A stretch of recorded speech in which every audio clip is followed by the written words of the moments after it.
1932 के खतियान आधारित आंदोलन और भाषा आंदोलन से चर्चा में आए जयराम महतो रविवार को हजारीबाग पहुंचे, जहां उनका स्वागत विभिन्न छात्र संगठन के कार्यकर्ताओं ने किया। प्रेस वार्ता के माध्यम से श्री महतो मीडिया से मुखातिब हुए और बताया कि हजारीबाग छात्रों का हब है। दूर दराज क्षेत्र के विद्यार्थी यहां पढ़ाई करने आते हैं, लेकिन इन दिनों कई सरकारी बहालियों में अभ्यर्थियों को परेशानियों का सामना करना पड़ रहा है। आंदोलन में हजारीबाग के युवा भी अछूते न रहे और झारखंड के हक की बात हो या अपने हक की, हमेशा आवाज बुलंद करते रहे। इसी उद्देश्य के साथ हजारीबाग के युवाओं से मिला और अपने हक की लड़ाई लोकतांत्रिक तरीके से लड़ने के लिए तैयार रहने को कहा। बता दें कि हजारीबाग में उनको साथ मिला हजारीबाग के उनके साथी और हाल ही में जिला परिषद उम्मीदवार रहे उदय मेहता व युवा लेखक विपिन कुमार की, जिन्होंने जयराम को आश्वासन दिया कि हक की लड़ाई में हजारीबाग का हर एक युवा आपके साथ है।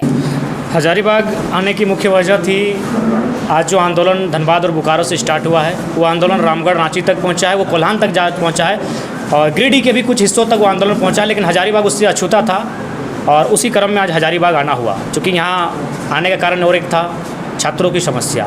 चूँकि हजारीबाग मैंने काफ़ी दिनों से आज ये एक एजुकेशन हब क्षेत्र है। यहाँ अगर पढ़ने वालों की तादाद कहें तो मैंने अन्य ज़िलों की तुलना में काफ़ी ज़्यादा है। जो अन्य ज़िलों के छात्र यहाँ पढ़ने आते हैं, नहीं एजुकेशन का हब है और स्टूडेंट यहाँ जमाड़ा होता है, लेकिन स्टूडेंट यहाँ बहुत प्रताड़ित हैं। आर्मी के साथियों का दर्द, उनके आज तक अभी एडमिट कार्ड इशू नहीं हो पाया है। उन्हें दौड़ निकालने के बाद लगभग 95% प्रक्रिया को कर लेने के बाद भी आज भी अपनी बहाली से वंचित है। उसके बाद जो टीचर बहाली है +2, जिसमें पॉलिटिकल साइंस, उर्दू और 2 अन्य लैंग्वेज है जिनको शामिल नहीं किया गया है, जिससे जो छात्र हैं, जो अभ्यर्थी हैं या फिर जो तैयारी करने वाले प्रशिक्षु वर्ग हैं, उन्हें भी काफ़ी समस्या का सामना ही नहीं अपितु उन्हें ठगा हुआ महसूस हो रहा है। अपने ही राज्य में उस विभाग से शिक्षा प्राप्त करने के बाद, ऊंची शिक्षा प्राप्त करने के बाद, अपना एड़ी चोटी, अपना एक जीवन का एक बहुत बड़ा समय इन्वेस्ट करने के बाद उन्हें ठगा हुआ महसूस हो।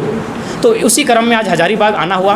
हम लोग जो भी मुद्दे यहाँ छात्र के खिलाफ सरकार के माध्यम से तैयार किए जा रहे हैं, उन पर हमारी लड़ाई होगी। वो लड़ाई सड़क से लेकर सदन तक होगी और हम लोग उस लड़ाई को तब तक लड़ेंगे जब तक एक पॉजिटिव सकारात्मक आश्वासन और पहल सरकार की ओर से ना हो। अन्यथा वह लड़ाई धीरे धीरे विद्रोह का भी रूप लेगी, तो इसमें हम लोग पीछे नहीं हटेंगे। Subscribe now and press the bell icon. Never miss an update.